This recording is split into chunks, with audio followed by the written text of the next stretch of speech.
మహేష్ బాబు తనకు సైమా లాంటి ప్రముఖ సంస్థలు అవార్డు ఇచ్చినా తీసుకోవడానికి వెళ్ళడు.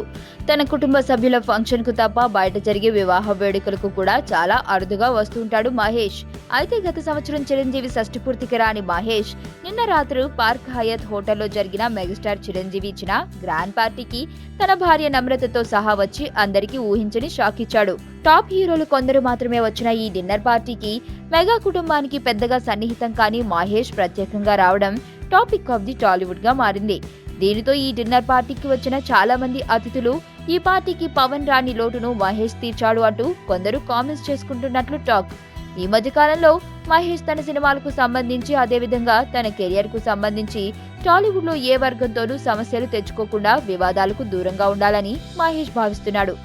దీనికి కొనసాగింపుగా మహేష్ ఈ విధంగా మెగా కాంపౌండ్ కు తన స్నేహాస్తాన్ని అందించి తాను అందరివాడుగా తనకు తాను నిరూపించుకోవడానికి మహేష్ ఈ ఊహించని ట్విస్ట్ ఇచ్చాడు అన్న కామెంట్స్ వినిపిస్తున్నాయి. బ్రహ్మోత్సవం పరాజయం తర్వాత టాలీవుడ్ లోని ఏ సెలబ్రిటీ ఇంటిలో జరిగిన ఫంక్షన్ లోనూ మహేష్ ఇంత ఉత్సాహంగా పాల్గొనలేదు. టాలీవుడ్ సినిమా రంగానికి సంబంధించి అప్పటికి ఇప్పటికీ చిరంజీవి నెంబర్ 1 అని గతంలో చెప్పిన మహేష్ తన మాటలను రుజువు చేసుకుంటూ ఇలా నిన్నటి పార్టీలో హల్చల్ చేయడం చిరంజీవి బర్త్డే పార్టీకే హాట్ న్యూస్ గా మారింది.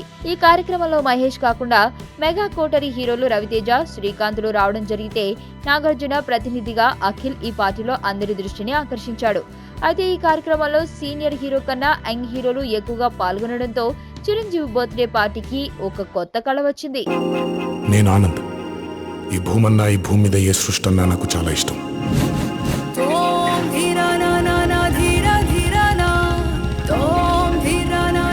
చెట్లు, మొక్కలు, గాలి, నీరు, వాటిని కాపాడుకోవటమే నా పని కూడా. It's a joggers park. 213 చెట్లు ముంబైకి చాలా ఆక్సిజన్ సప్లై చేస్తుంది.